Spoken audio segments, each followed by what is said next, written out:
കാലിൽ വീണു. അരവിന്ദ് കെജ്രിവാൾ അദ്ദേഹത്തെ താങ്ങിയെടുത്തു. എന്നിട്ട് പറഞ്ഞു, എന്തിനാണ്? എനിക്കൊരു പരാതിയുമില്ല, പക്ഷെ എനിക്കൊന്നറിയണം, എന്തിനാണ് നീ അത് ചെയ്തത്? ആരാണ് പറഞ്ഞത്? പക്ഷെ ചെറുപ്പക്കാരന് പറയാൻ കഴിഞ്ഞില്ല. ആ ചെറുപ്പക്കാരന്റെ കണ്ണീർ തളത്തിൽ നിന്നും മുതിർന്നു വന്ന ആ കണ്ണുനീരിന്റെ ഉപ്പിന്റെ രസമറിയാവുന്ന അരവിന്ദ് കെജ്രിവാളിന് മനസ്സിലായി അത് പറയാൻ അദ്ദേഹത്തിനാവില്ല. അതുകൊണ്ട് അരവിന്ദ് കെജ്രിവാൾ ഒന്നും പറഞ്ഞില്ല. ആ വീട്ടിൽ നിന്ന് ഒരു തുള്ളി വെള്ളം വാങ്ങിച്ച് കഴിച്ച് തിരിച്ചു പോന്നു.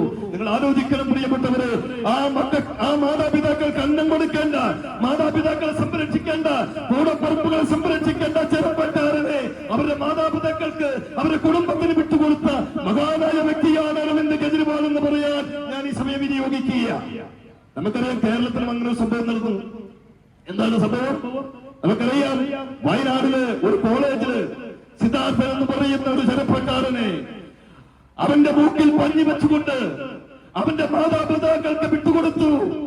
ശ്രേഷ്ഠ മലയാളത്തിന്റെ ഭരണാധികാരികൾ എന്ന് വിശേഷിപ്പിക്കുന്ന പാവപ്പെട്ടവന്റെ ഒറ്റരുവാനാലയത്തിൽ പടുത്തുയർത്തിയ കമ്മ്യൂണിസ്റ്റ് പ്രസ്ഥാനത്തിന്റെ വക്താക്കൾ, 20ാം നൂറ്റാണ്ടിന്റെ ഇടിമുഴക്കത്തിന്റെ ഇതിഹാസം എന്ന് പറയുന്ന പ്രത്യയ ശാസ്ത്രമുള്ള കമ്മ്യൂണിസ്റ്റ് പ്രസ്ഥാനം, പുതുവസന്ത പുലരി എന്ന് പറയുന്ന ആശയമുള്ള കമ്മ്യൂണിസ്റ്റ് പ്രസ്ഥാനത്തിന്റെ വക്താക്കൾ ആ പാവപ്പെട്ടവരെ കൊന്നു നോക്കിപ്പള്ളി വെച്ച് മാതാപിതാക്കൾക്ക് എത്തിച്ചു കൊടുത്തു.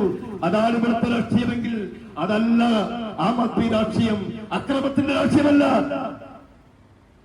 അടിപിടിയുടെ രാഷ്ട്രീയമല്ല, കൊന്നെടുക്കേണ്ട രാഷ്ട്രീയമല്ല, സമാധാനത്തിന്റെ രാഷ്ട്രീയം മുമ്പോട്ട് വെച്ചുകൊണ്ടാണ് അരവിന്ദ് കെജ്രിവാളും പാർട്ടിയും മുമ്പോട്ട് പോകുന്നത്. ഞാൻ പല പ്രാവശ്യം എന്റെ നാട്ടിലെ ആളുകളോട് പറയണമേ, നമുക്കൊന്ന് മാറി ചിന്തിക്കണം. അവര് പറഞ്ഞു കോൺഗ്രസ് കൊടുത്തു, കമ്മ്യൂണിസ്റ്റ് കൊടുത്തു, ഇത് എന്ത് ഭരണം എന്ന് അവര് ചോദിച്ചപ്പോ ഞാൻ പറയും നമുക്കൊന്ന് മാറണം, നിങ്ങളൊരു കാര്യം ചെയ്യുക, ആം ആദ്മി പാർട്ടിക്ക് വോട്ട് ചെയ്യുക എന്ന് പറയുമ്പോ അവർ എന്നോട് ചോദിക്കുന്ന ഒരു ചോദ്യമുണ്ട്, അല്ല നിങ്ങൾക്ക് വോട്ട് ചെയ്ത് ജയിക്കൂ എന്നൊരു ചോദ്യമാണ്. കാരണം രണ്ട് മുന്നണികൾ, പ്രഗത്ഭരായ മുന്നണികൾ നിൽക്കുന്നു, അതിന്റെ ഇടയ്ക്ക് ഇന്നലെ വന്ന BJP നിൽക്കുന്നു, അതിന്റെ കൂടെ ഞങ്ങളിപ്പോ വന്നിരിക്കുന്നു. അപ്പൊ നിങ്ങൾ ജയിക്കോ? ജയിക്കാതെ വന്നാൽ ഞങ്ങളുടെ വോട്ട് പോയില്ലേ? അപ്പൊ ഞാൻ പറഞ്ഞു നിങ്ങൾക്ക് എല്ലാ പ്രാവശ്യം ജയിക്കാറുണ്ടോ? ഇല്ല. അപ്പൊ ഞാൻ അവരോട് പറഞ്ഞൊരു കാര്യം, ജയിക്കുന്നവർക്കല്ല വോട്ട് ചെയ്യേണ്ടത്, ജയിക്കേണ്ടവർക്ക് വോട്ട് ചെയ്യാൻ പഠിച്ചെങ്കിൽ മാത്രമേ നമുക്കൊരു മാറ്റം കൊണ്ടുവരാൻ കഴിയുകയുള്ളൂ. ജയിക്കേണ്ടവർക്ക് വോട്ട് ചെയ്യണം, അതാണ് വേണ്ടത്. അതുകൊണ്ടാണ് ഞാൻ പറയുന്നത്, വരുന്ന തെരഞ്ഞെടുപ്പിലില്ല ആം ആദ്മി പാർട്ടി എല്ലാവരുടെ സ്ഥാനാർത്ഥികളെ കണ്ടെത്തും. എല്ലാ ജനങ്ങളുടെയും മനസ്സിൽ സാധാരണക്കാരുടെ പാർട്ടി ആം ആദ്മി പാർട്ടി ഉണ്ട്. അത് അവർ ഞങ്ങളോട് പറഞ്ഞിട്ടുമുണ്ട്.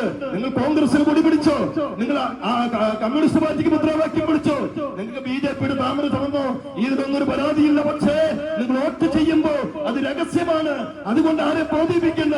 നിങ്ങളുടെ തലമുറയ്ക്ക് വേണ്ടിയിട്ട്, നിങ്ങളുടെ മക്കൾക്ക് വേണ്ടിയിട്ട്, ഈ സമൂഹത്തെ അവര് വേറിട്ട് വെട്ടിമരിക്കാതിരിക്കുവാൻ വേണ്ടിയിട്ട്, തമ്മിൽ തല്ലിച്ചാവാതിരിക്കുവാൻ വേണ്ടിയിട്ട്, നല്ല വിദ്യാഭ്യാസം കൊടുക്കുവാൻ വേണ്ടി, നല്ല കുടുംബജീവിതം നയിക്കുവാൻ വേണ്ടി, വരും തലമുറയെ മാറ്റിയെടുക്കാൻ, വരും തലമുറയ്ക്ക് വേണ്ടിയിട്ടെങ്കിലും നിങ്ങളൊരു മാറ്റം കൊണ്ടുവരണം.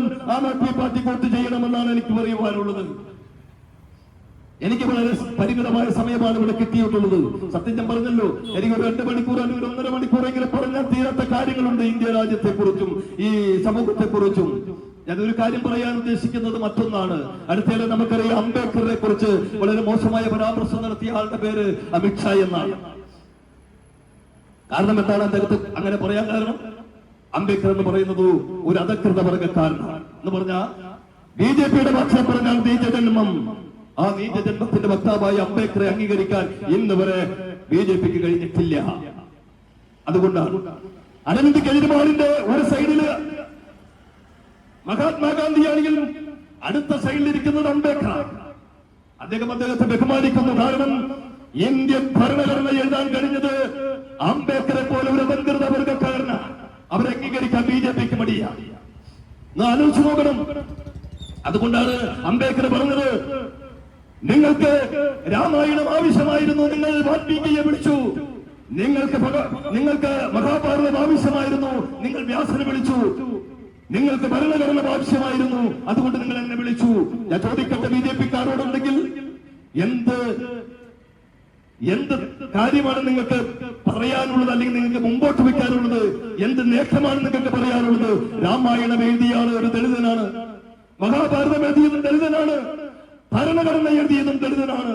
ആ ദളിതന്റെ മഹത്വമില്ലാത്ത BJP അല്ലെങ്കിൽ RSS പരിവാർ BJP സംഘടന ഈ പാവപ്പെട്ടവർ, ഇത്ര കഴിവുള്ള പാവപ്പെട്ടവരെ തള്ളിപ്പറയുന്ന ഈ രാജ്യത്ത് ആം ആദ്മി പാർട്ടി പാവപ്പെട്ടവരെ കൂടെ നിർത്തുകയാണ്. നിങ്ങൾ ആലോചിക്കണം. ഇത് പറയുമ്പോൾ ഞാൻ ഒരു കാര്യം പറയാം. അംബേദ്കർ വിഷയവുമായിട്ട് ബന്ധപ്പെട്ട് കോൺഗ്രസുകാർ സമരം നടത്തി. എന്താ സമരം നടത്തിയത്?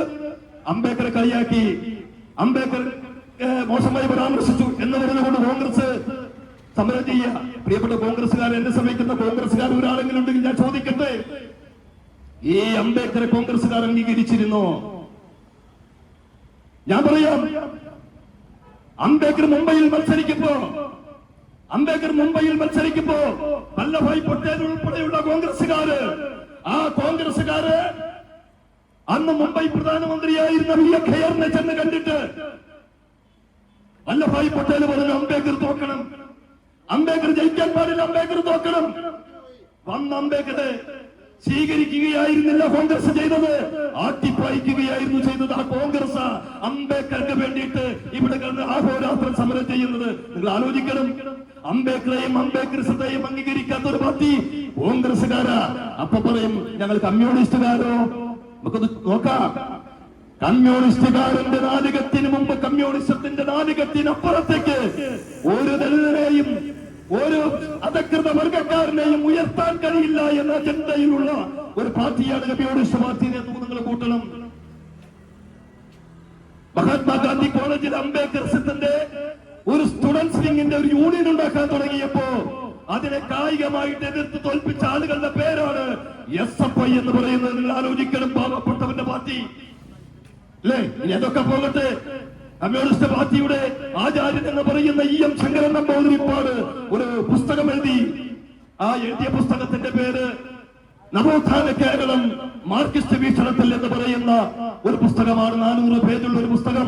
പ്രിയമുള്ളവരെ, ഞാനൊന്ന് ചോദിക്കട്ടെ, നവോത്ഥാന നായകന്മാരുടെ പേര് എടുത്ത് ഏതെങ്കിലും ഒരു പുസ്തകം ഏതെങ്കിലും ഒരാൾ എഴുതിയാൽ അതിൽ മഹാനായ അയ്യങ്കാളിയുടെ പേരുണ്ടാവില്ലേ?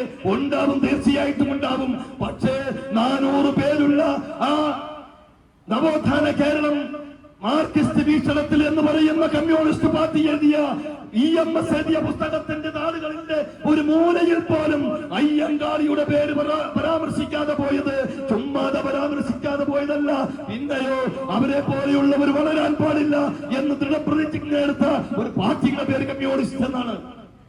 ഇപ്പൊ ഞാൻ പറയാം, കമ്മ്യൂണിസ്റ്റ് പാർട്ടികളെല്ലാം കോൺഗ്രസുകളെല്ലാം അല്ലെങ്കിൽ മറ്റുള്ള പാർട്ടികളുടെ എല്ലാം കീഴെ പ്രവർത്തിക്കുന്ന ആരാ? പാവപ്പെട്ട ആളുകള് അല്ലെ? നിങ്ങളാണ് സമരം ചെയ്യുന്നത്. നിങ്ങളാണ് പോലീസിന്റെ വെടിയുണ്ടയ്ക്ക് വിരിമാറ് കാണിച്ചു കൊടുക്കുന്നത് അല്ലെ? മരിച്ചു വീഴുന്നത് നിങ്ങളാണ്. ഇപ്പൊ ഈ അടുത്തിടെ ഞാൻ കുറച്ചു ദിവസമായിട്ട് മാനസിക ബുദ്ധിമുട്ടുകളും സാമ്പത്തിക ബുദ്ധിമുട്ടുമായിട്ടും ഉറങ്ങാൻ കഴിയാത്ത അവസ്ഥയിലായിട്ടും ഈ 2025 ജനുവരി 30-ാം തീയതി ഞാൻ കിടന്നുറങ്ങി. എന്താ കാരണം കിടന്നുറങ്ങാൻ? അങ്ങ് പെരിയയില് കൂട്ടക്കൊല ചെയ്ത് 2 ചെറുപ്പക്കാരെ കൊന്ന ആളുകൾക്ക് ശിക്ഷ വിധിച്ച ആ ദിവസമാണ് ഞാൻ കിടന്നുറങ്ങിയത്. ആ ശിക്ഷ വിധിച്ചതിൽ പ്രിയപ്പെട്ടവരെ, സമ്പന്നരുടെ മക്കളില്ല, പാർട്ടി നേതാക്കന്മാരുടെ മക്കളില്ല, മറിച്ചോ ഇവിടുത്തെ പട്ടിണി പാവങ്ങള് ആ നേതാക്കന്മാര് പറയണത് കേട്ട് അവർക്ക് വേണ്ടി ഒത്താശ പാടി അവർക്ക് വേണ്ടി എന്ത് ചെയ്യാൻ ഇറങ്ങി തിരിച്ചപ്പോ നഷ്ടപ്പെട്ടു പോയവന്റെ ജീവിതം മാത്രമല്ല, സംരക്ഷിക്കേണ്ട മാതാപിതാക്കൾ പട്ടിണി കിടക്കുമ്പോ ജയിലിൽ ഇന്ത്യന്ന് കിടക്കേണ്ട ഗതികേടോർത്ത് ഇന്ന് അവർ പശ്ചാത്തപിക്കുന്നുണ്ട് എങ്കിൽ അവരെ സംരക്ഷിക്കുമെന്ന് പറയുന്ന കൊടി പോലും അവരെ സംരക്ഷിക്കാത്ത കാലത്ത് ഇനി അവർ പുറത്തിറങ്ങിയാൽ പോലും അവർ ആ പാർട്ടിക്കെതിരെ പ്രവർത്തിക്കുമെന്നുള്ള കാര്യത്തിൽ ഒരു സംശയവും വേണ്ട. അവരുടെ മനസ്സങ്ങനെ ഭാഗപ്പെട്ട് കഴിഞ്ഞിരിക്കുന്നു.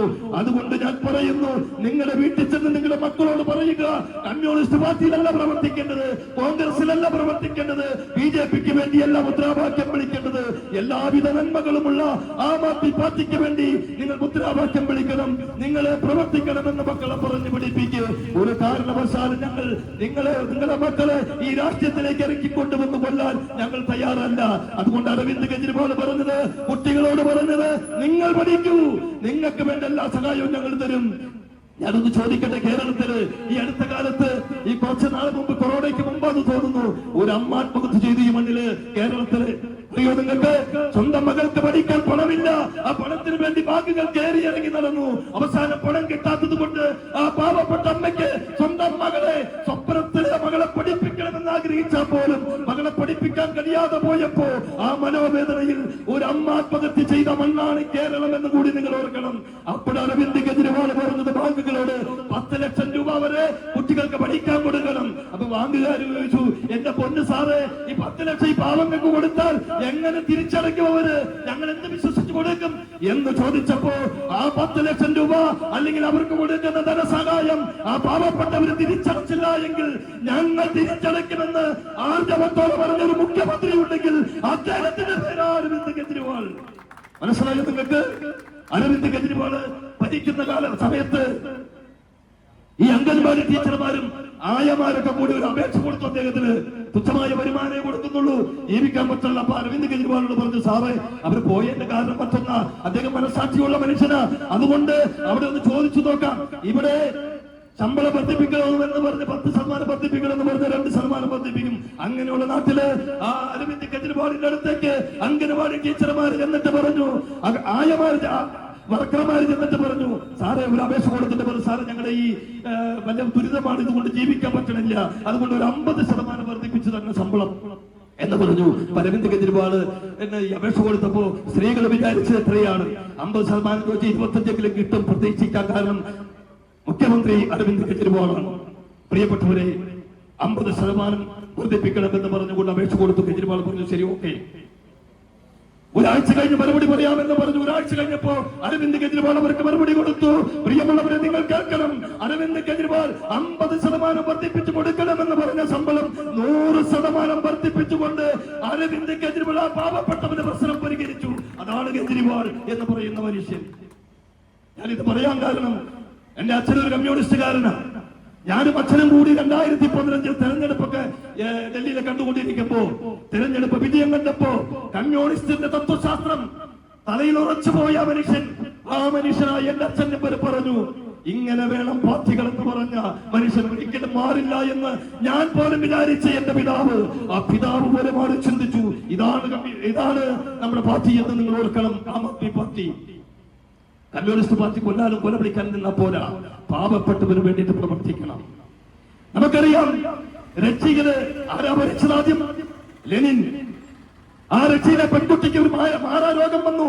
മാറാരോഗം വന്നപ്പോ ആ പെൺകുട്ടി അവസാനമായി പറഞ്ഞത്, അതായത് വൈദ്യശാസ്ത്രമെല്ലാം കൈകൊഴിഞ്ഞു, ഒരു മരുന്നിനെ ചികിത്സിച്ചാൽ ഭേദമാകാത്ത മാറാരോഗം. അപ്പൊ ആ മാറാരോഗം വന്നപ്പോ ആ കുട്ടി പറഞ്ഞു, എനിക്ക് ലെനിനെ ഒന്ന് കാണണം. സമയം ഒരുപാട് ആയിട്ടുണ്ട്, അതുകൊണ്ട് ഞാൻ അവസാനിപ്പിക്കുകയാണ്, ഈ കാര്യം പറഞ്ഞ് അവസാനിപ്പിക്കുക. ലെനിനെ ഒന്ന് കാണണമെന്ന് പറഞ്ഞു.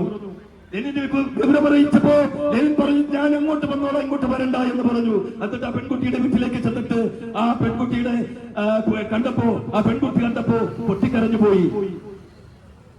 തന്റെ ആഗ്രഹം സാധിച്ച സന്തോഷത്തിൽ പൊട്ടിക്കരഞ്ഞു പോയി. നാളെ മരണത്തിലേക്ക് കീഴടങ്ങുന്ന ആ പെൺകുട്ടി ആ പിതാവിനെ, അതായത് ആ റഷ്യൻ പ്രസിഡന്റിന്റെ മാറോട് ചേർത്തു കെട്ടിപ്പിടിച്ചു. ലെനിനും ആ കുട്ടിയെ മാറോട് ചേർത്ത് പിടിച്ചു, ആ തലയോട് ചുംബിച്ചു. നിലക്കണ്ണുകളോട് ആ ലെനിൻ ആ കുട്ടിയെ പലതും പറഞ്ഞ് ആശ്വസിപ്പിച്ചു. മരണത്തെ മുന്നിൽ കണ്ട കുട്ടിയെ എന്ത് പറഞ്ഞ് ആശ്വസിപ്പിക്കണമെന്നറിയാതെ ആ കുട്ടിയെ ആശ്വസിപ്പിച്ചിട്ട് മണിക്കൂറുകൾ കഴിഞ്ഞ കുട്ടിയുടെ വീട്ടിൽ നിന്ന് കൊടുത്ത പാനീയവും കഴിച്ച് അദ്ദേഹം തിരിച്ചു പോകാൻ വേണ്ടിയിട്ട് അദ്ദേഹം എഴുന്നേറ്റപ്പോ ആ കുട്ടി ആ ലെനിന്റെ വലത് കൈയുടെ ചെറുവിരലിൽ പിടിച്ചിട്ട് പറഞ്ഞു, അങ്ങെനിക്ക് വേണ്ടി ഒന്ന് പ്രാർത്ഥിക്കണം, അങ്ങെനിക്ക് വേണ്ടി ഒന്ന് പ്രാർത്ഥിക്കണം. പ്രിയമുള്ളവരെ, കമ്മ്യൂണിസ്റ്റ് പാർട്ടിയുടെ നേതാവ് നിരീശ്വരവാദി, ദൈവമില്ല, ആചാരമില്ല, അനുഷ്ഠാനങ്ങളില്ല എന്ന് പറയുന്ന ആ മനുഷ്യന്റെ കൈയിൽ പിടിച്ചിട്ട് പറയുന്നു, എനിക്ക് വേണ്ടി ഒന്ന് പ്രാർത്ഥിക്കണം. എല്ലാ മനുഷ്യരും നോക്കി നിൽക്കെ ആ ലെനിൻ എന്താ ചെയ്തത്? ആശ്ചര്യപ്പെട്ട് നിൽക്കുന്നു. അപ്പോൾ ലെനിൻ ചെയ്തതെന്താ? ആ പെൺകുട്ടിയുടെ മുമ്പിൽ ആ തറയില് മുട്ടുകുത്തി നിന്ന് പ്രാർത്ഥിച്ചു എന്ന് ചരിത്രം രേഖപ്പെടുത്തുന്നു. ഇത് കഴിഞ്ഞപ്പോൾ ലെനിന്റെ നേരെ കൈ ഉയർന്നു, ചൂണ്ടുവിരൽ ഉയർന്നു. എന്തിനാ എന്റെ ലെനിൻ ഇങ്ങനെ? ഇതാണോ നമ്മുടെ കമ്മ്യൂണിസം? ഇതാണോ നമ്മുടെ പ്രത്യയശാസ്ത്രം? അപ്പോൾ ലെനിൻ പറഞ്ഞൊരു വാക്കുണ്ട്, പ്രിയമുള്ള കമ്മ്യൂണിസ്റ്റുകാരാ. ലെനിൻ പറഞ്ഞു, ഞാൻ എന്ത് ചെയ്യണം? മരണത്തോട് മല്ലടിക്കുന്ന മരണത്തിന്റെ പാതയിലേക്ക് കടന്നു പോകുന്ന പെൺകുട്ടി, ആ പെൺകുട്ടി ഒരു ആഗ്രഹം എന്നോട് പറഞ്ഞപ്പോ അത് ഞാൻ സാധിച്ചു കൊടുക്കണ്ടേ? അതല്ലേ ഞാൻ ചെയ്യേണ്ടത്? ഞാൻ എന്ത് ചെയ്യണം നിങ്ങൾ പറയൂ. കമ്മ്യൂണിസ്റ്റുകാരാ, എന്താണ് ലെനിൻ പറഞ്ഞതിന്റെ ഉദ്ദേശം? എന്താണ് ഉദ്ദേശം? വേദനിക്കുന്നവന്റെ ആശ്വാസമാകണം കമ്മ്യൂണിസം. അതാണ് ലെനിൻ പറഞ്ഞത്. അതാണ് കമ്മ്യൂണിസം. അതാകണം കമ്മ്യൂണിസം. അതാകണം കമ്മ്യൂണിസം. അതാകണം കോൺഗ്രസ്. സ്നേഹിക്കുന്നവന്റെ, മനസ്സറിയുന്നവന്റെ, വിധവകളുടെ, പാവപ്പെട്ടവന്റെ, വേദനകൾ തിരിച്ചറിയാൻ കഴിയുന്നവരാണ് യഥാർത്ഥ പാർട്ടി പ്രവർത്തകനും യഥാർത്ഥ നേതൃത്വം കൊടുക്കുന്ന നേതാക്കന്മാരും എന്നീ വൈകിവേളയിൽ ഞാൻ നിങ്ങളോട് പറയുകയാണ്. ഞാൻ അവസാനിപ്പിക്കുകയാണ്. ഈ വരുന്ന തെരഞ്ഞെടുപ്പുകളിൽ ആം ആദ്മി പാർട്ടി എന്ന് പറയുന്ന സംശുദ്ധമായ ഒരു രാഷ്ട്രീയത്തിന് എല്ലാവിധ പിന്തുണയും നിങ്ങൾ കൊടുക്കണമെന്നാണ് എനിക്ക് പറയാനുള്ളത്. നിങ്ങൾ വ്യത്യസ്ത മതങ്ങളിൽ വിശ്വസിക്കുന്നവരും വ്യത്യസ്ത ഗ്രന്ഥങ്ങളിൽ വിശ്വസിക്കുന്നവരുമാണ്. ഇന്ന് നിങ്ങൾ കടന്നുറങ്ങുമ്പോ നിങ്ങൾ വായിക്കുന്ന ബൈബിളായാലും ഖുർആനായാലും ഭഗവത്ഗീതയായാലും ആ ബൈബിൾ എന്താ പഠിപ്പിക്കുന്നത് നന്മയാണെങ്കിൽ, ഖുർആൻ പഠിപ്പിക്കുന്നത് നന്മയാണെങ്കിൽ, അല്ലെങ്കിൽ ഭഗവത്ഗീത പഠിപ്പിക്കുന്നത് നന്മയാണെങ്കിൽ, അല്ലെങ്കിൽ നിങ്ങളുടെ ദൈവങ്ങൾ പഠിപ്പിക്കുന്നത് നന്മയുടെ ഭാഗത്ത് നിൽക്കാനാണ് എങ്കിൽ അക്രമത്തിന്റെയും അഴിമതിയുടെയും കൊള്ളിവെപ്പിന്റെയും കൊലപാതകത്തിന്റെയും അഴിമതിയുടെയും കറപുരളാത്ത ഒരു പാർട്ടി ഉണ്ടെങ്കിൽ അത് ആം ആദ്മി പാർട്ടിയാണ്. ആ ആം ആദ്മി പാർട്ടിയെ നിങ്ങൾ വിജയത്തിന്റെ സോപാനത്തിലേക്ക് പറഞ്ഞേക്കുകയും ഇന്ത്യ രാജ്യത്തിന്റെ നിലപ്പത്ത് മഹാനായ അരവിന്ദ് കെജ്രിവാള് നമുക്ക് എത്തിച്ച് ഈ നാടിന് അതിന്റേതായ നന്മകൾ സൃഷ്ടിക്കുമ്പോഴും എല്ലാവരും ഒത്തൊരുമിച്ച് ഒരു മാലയിൽ കോട്ട പൂക്കളെ പോലെ, ഒരു അമ്മ പെറ്റ മക്കളെ പോലെ, ഒരു മാലയിൽ കോട്ട മുത്തുമണികളെ പോലെ കൈകോർത്ത് നിൽക്കണമെന്ന് ഒരിക്കൽ കൂടി അപേക്ഷിച്ചുകൊണ്ട് സ്നേഹിക്കയില്ല ഞാൻ നോവും ആത്മാവിനെ സ്നേഹിച്ചിടാത്ത ഒരു തത്വശാസ്ത്രത്തെയും മനോഹരമായ കവിയുടെ വരികളെ ഹൃദയത്തോട് ചേർത്ത് പിടിച്ച് ഞാൻ അവസാനിപ്പിക്കുന്നു.